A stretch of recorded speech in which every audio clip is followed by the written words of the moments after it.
सूरज की पहली किरण सिर्फ उजाला नहीं लाती, ये हमें फिर से प्रयास करने की प्रेरणा देती है। बीते दिन की थकान और उलझन को छोड़कर आज फिर मुस्कुराकर आगे बढ़ने का संदेश देती है।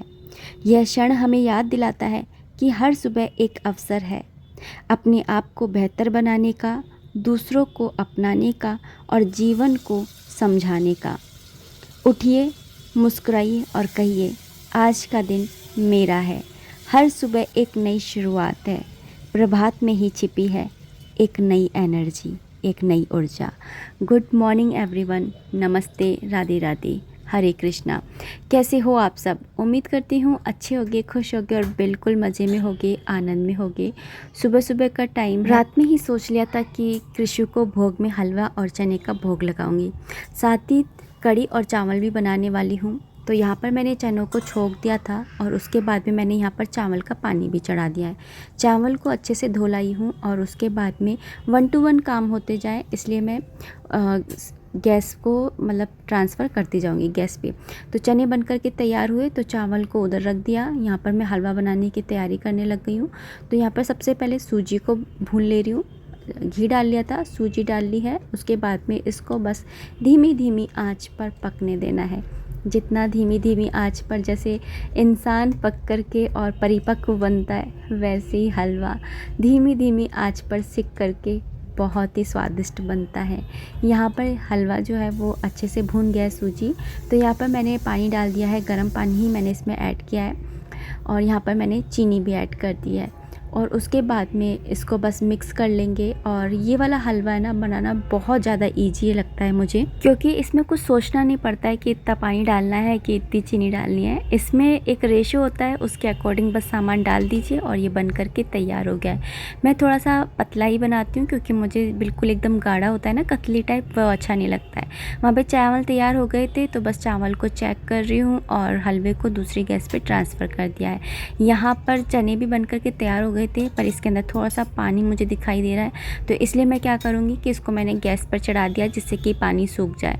जब तक ये सारे काम हो रहे हैं तब तक मैंने यहाँ पर दही भी ले ली है क्योंकि मैं कढ़ी बनाने वाली हूँ। तो यहाँ पर दही मैंने बाज़ार से ही मंगाई थी क्योंकि जयपुर से आई हूँ ना, जब से मैंने दही जमाई ही नहीं है। तो दही मैंने निकाल भी लिए, थोड़ी सी जमा भी दूँगी और साथ ही ना कढ़ी भी बना लूँगी। तो यहाँ पर मैंने हल्दी, मिर्ची, धनिया सब कुछ मैंने ना इसके अंदर ही डाल दिया है, जो बेसन और दही का घोल है उसके अंदर ही। और उसके बाद में मैं जो है इसको छोंक दूँगी। लेकिन यहाँ पर मैं पहले देख रही हूँ चनों को, क्योंकि कृषु के भोग का टाइम हो गया है तो मैं उनको पहले भोग लगाया हूँ, मैं ये सोच रही थी। तो यहाँ पर बस चने भी है ना बन करके तैयार हो गए, तो मैं इनको एक कटोरी में निकाल लूँगी जिससे कि ठंडे हो जाए। एकदम गरम गरम होते हैं ना, तो उसका भोग भी हमें कृषु को नहीं लगाना चाहिए, मतलब भगवान जी को, ठाकुर जी को, वरना राधा रानी के जो मुँह होता है, पैर होते हैं, उनमें छाले पड़ जाते हैं, मतलब उनके शरीर पर छाले पड़ जाते हैं, ऐसा कहा जाता है। इसलिए गरम गरम का कभी भी भोग नहीं लगाया जाता है, थोड़ा सा निभाया करके और फिर ही भोग लगाती हूँ। उसके बाद में यहाँ पर हलवा भी तैयार हो गया था और देखिए कितना यम लग रहा है ना देखने में। तो यहाँ पर ना हलवा भी बन कर के तैयार हो गया था, तो इसको भी मैं ठंडा करके और बस भोग लगाने के लिए ले जाऊँगी। उससे पहले मैं इसके अंदर थोड़ा सा घी और डाल देती हूँ। ये घी नहीं होता है, ये प्यार होता है जो हम ऊपर से डाल देते हैं। और वैसे भी घी खाना बुरा नहीं होता है, अच्छा होता है। अगर आपकी हड्डियों में से आप है ना पैरों की कोई भी एक्सरसाइज करते हो, उसमें से है ना चढ़ चढ़ की आवाज़ आती है, तो आप घी खाना शुरू कर दीजिए। यहाँ पर ये वाला मैं ये लेकर के आई थी कुकिंग पॉट। तो ये ना आपको मैंने दिखाना भूल गई थी, कमेंट भी आया था, अंदर से तो दिखाया ही नहीं। तो ये देख लीजिए, एक वारंटी कार्ड आया है और साथ में पूरा आया है डिस्क्रिप्शन कि आपको इसको कैसे यूज़ करना है, इसको कैसे रखना है, फर्स्ट टाइम कैसे यूज़ करना है, इसको धोना कैसे है, सब चीज़ इसके अंदर लिखी हुई है। और इसका लिड है ना काफ़ी हैवी है, जैसे तवा होता है ना इतना भारी भारी वाला लोहे का तवा होता है ना, ऐसा। और ये भी पोट भी ऐसे ही भारी है। इसके अंदर देखिए एनिमेटेड है, ये एनिमल्ड है ये। और क्योंकि वैसे ये लोहे का है, जैसे काली काली कढ़ाई आती है ना, वैसा ही है अंदर से ये, लेकिन बाहर से ये एनिमल्ड है, जिसकी वजह से इसकी खूबसूरती है ना बढ़ गई है। तो बस इसको मैं फ़र्स्ट टाइम ही यूज़ कर रही हूँ, इसलिए मैं इसको है ना धो ले रही हूँ। और अच्छे से देख लीजिए क्योंकि आपने कहा था ना कि मैंने दिखाया नहीं है। तो आप देख लीजिए। मैंने सोच ही रखा था कि जिस दिन कुकिंग करूँगी तो उस दिन दिखा दूँगी, क्योंकि उस दिन जिस दिन शॉपिंग का वीडियो दिखाई थी उस दिन दिखाना ही भूल गई थी, पता नहीं कैसे। और यहाँ पर बस गैस पे इसको चढ़ा दिया है, भगवान का नाम ले लिया है ताकि हमेशा इसके अंदर अच्छे अच्छे पकवान बनते रहें, अन्नपूर्णा की कृपा बनी रहे। यहाँ पर तेल डाल करके, हींग जीरा डाल करके और बस कढ़ी को छोंक दूँगी। सबसे पहले इसके अंदर मैं कढ़ी ही बना रही हूँ। वैसे कहते हैं कोई भी नया बर्तन हो कुकिंग का उसमें मीठा बनाना चाहिए, बट ये है ही इतना बड़ा कि क्या करूँ, इसके अंदर कढ़ी बनाना ही मुझे बेहतर लगा। और छाना दही को इतना फैटा है कि इसके अंदर से ना बटर ही ऊपर को आ गया था। तो खैर इसके अंदर गरम करूँगी ना तो मेल्ट हो जाएगा। यहाँ पर कढ़ी भी ऑलमोस्ट तैयार हो ही गई है। सावन के महीने में कमेंट आ सकते हैं कि कढ़ी बनाते नहीं हैं, तो सबके घर के अपने अपने रिचुअल्स होते हैं। हमारे घर में बना लेते हैं, बस कढ़ी को खाली नहीं बनाते हैं, मतलब कुछ ना कुछ डालकर बनाइए। जैसे पकोड़े डाल लिए या फिर ना प्याज के पकौड़े डाल लिए या फिर बूंदी बना ली। और यहाँ पर अब है ना राखी का आने ही वाली है, तो आप सभी को पता ही है हमारे यहाँ पर है ना सीजन की दुकान लगती है, तो यहाँ पर ना राखी के फेस्टिवल की, तो हम लोग खुली ही राखी ले आते हैं। तो फिर उसके बाद में पैकिंग का काम हम घर पर ही कर लेते हैं और मैं इनकी मदद करा देती हूँ। तो वही सब मैं यहाँ पर कर रही थी। राखियों को पोने का और टैग लगाने का काम मेरा ही है, तो वही मैं यहाँ पर कर रही हूँ। राखी देखिए कितनी कितनी सुंदर सुंदर राखियाँ हैं, और जब इनको पैक कर देते हैं ना तो इनकी खूबसूरती ना और भी ज़्यादा बढ़ जाती है, मतलब चार चांद ही लग जाते हैं। तो पैकिंग भी है ना मतलब बहुत ज़्यादा मायने रखती है। यहाँ पर अभी शाम हो गई है एक्चुअली, और मैं यहाँ पर ना बेसन को थोड़े से घी के अंदर डाल करके और भून रही हूँ। यहाँ पे मैं थोड़ी सी हल्दी भी डाल दी थी जिससे कि अच्छा सा कलर आ जाए। मैं यहाँ पर बना रही हूँ लड्डू, और घी मैं बहुत सोच सोच के डालूँगी। ये वाले लड्डू बनाना बहुत ही सिंपल है। अगर इसके अंदर घी कम रह जाता है तो आप ऊपर से मेल्ट करके फिर डाल सकते हो, और अगर जैसे थोड़ा बहुत ज़्यादा हो जाता है तो आप इसको थोड़ी सी देर के लिए फ्रीज के अंदर रख दीजिए। इससे ये ना सेट होने में आपको सही रहेगा। इसलिए ना मैं क्या करती हूँ कि स्टार्टिंग में ही घी कम डालती हूँ और फिर इसको कम घी के अंदर ही भूनती हूँ। मुझसे भी स्टार्टिंग में ना घी ज़्यादा हो जाता था और फिर ये ना सेट ही नहीं होते थे, मतलब टेस्टी तो बनते थे बट जहाँ पर भी मैं लड्डू रखती हूँ वहीं पर ही घी, मतलब नीचे सरफेस पे घी, प्लेट में घी, जहाँ पर रखती हूँ वहीं पर ही घी, तो फिर वो मतलब वेस्ट तो थोड़ी करना है हमें घी। तो फिर इसलिए मैं थोड़े कम घी के अंदर ही है ना इसको भूनती हूँ, और फिर उसके बाद में जब ये थोड़ा सा ठंडा हो जाएगा तो हम इसके अंदर बूरा मिला देंगे और फिर इसके लड्डू बांध लेंगे। आप इसके अंदर ड्राई फ्रूट्स भी डाल सकते हैं, बट हर्षित को इतने पसंद नहीं है ड्राई फ्रूट्स, इसलिए मैं इसके अंदर कोई ड्राई फ्रूट नहीं डाल रही हूँ। तो मैं इसको सिंपल ही रखने वाली हूँ।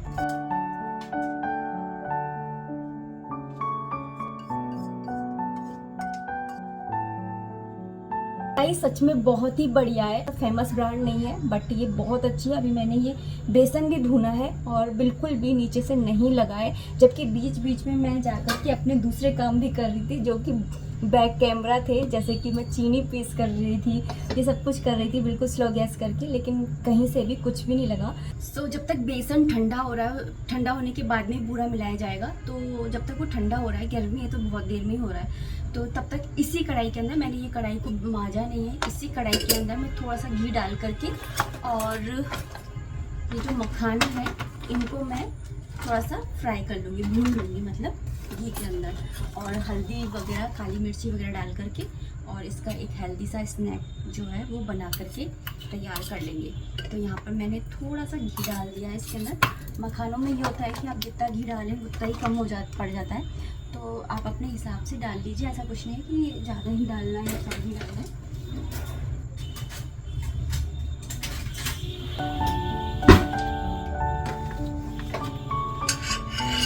ये वाली रेसिपी भी मैं आप लोगों के साथ में कई बार शेयर कर चुकी हूँ, क्योंकि ये मेरी किचन में ना कई बार बनती रहती है।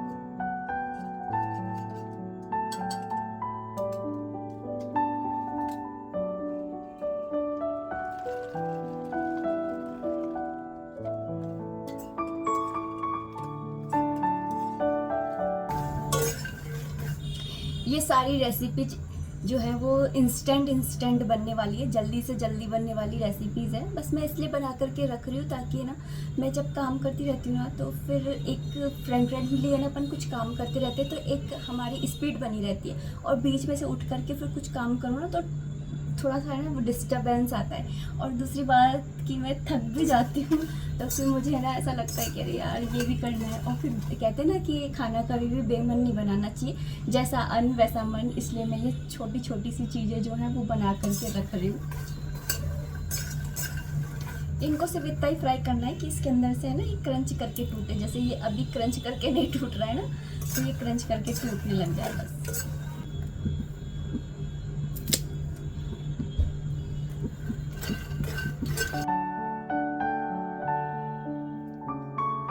वैसे आप है ना व्रत के लिए अगर बनाने वाले हो तो हल्दी को अवॉइड कर दीजिए, उसकी जगह आप सेंधा नमक और काली मिर्ची ऐड कर दीजिए, तब व्रत में भी आप खा सकते हो। बट मैं व्रत के लिए नहीं बना रही हूँ, मैं तो ऐसे सिंपल बना रही हूँ।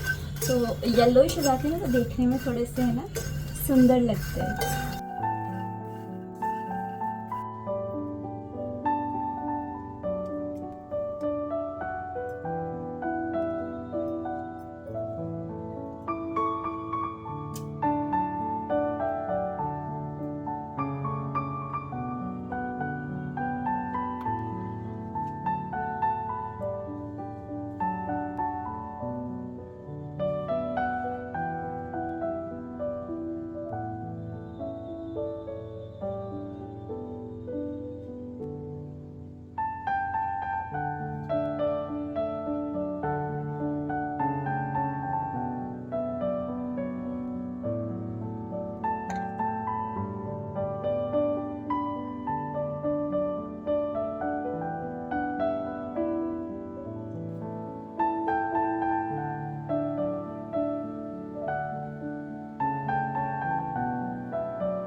दूध का भोग लगा। मैंने सोचा तू बोल रहा कि आप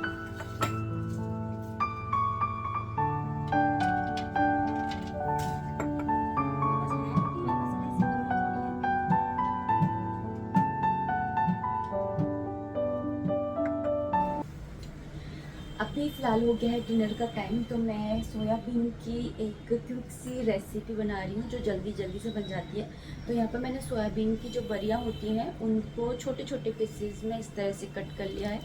और उसके बाद में यहाँ पर मैंने दूसरे बाउल के अंदर मिर्ची, टमाटर और करी पत्ता जो होता है ना उसकी लीव्स को इस तरह से चॉप करके और रख लिया है।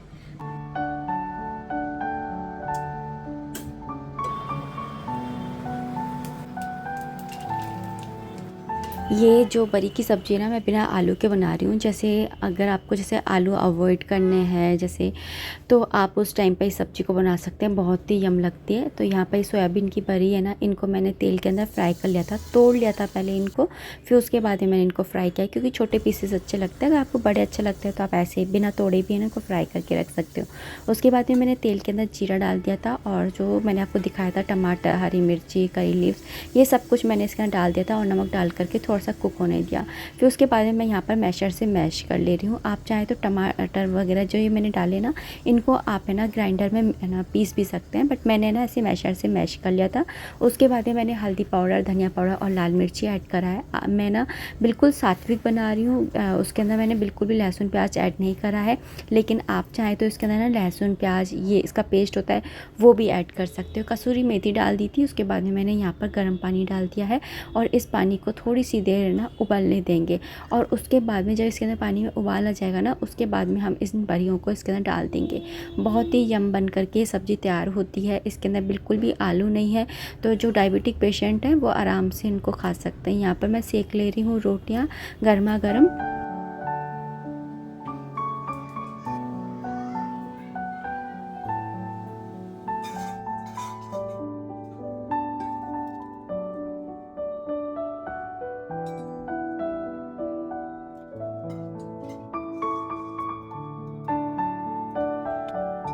अभी हो गया था रात का टाइम और कृषु को दूध का भोग लगा कर ही सुलाती हूँ। तो आज लड्डू भी बन गए और मखाने भी तैयार हैं, तो सोचा इन दोनों चीज़ों का भी मैं भोग लगा देती हूँ।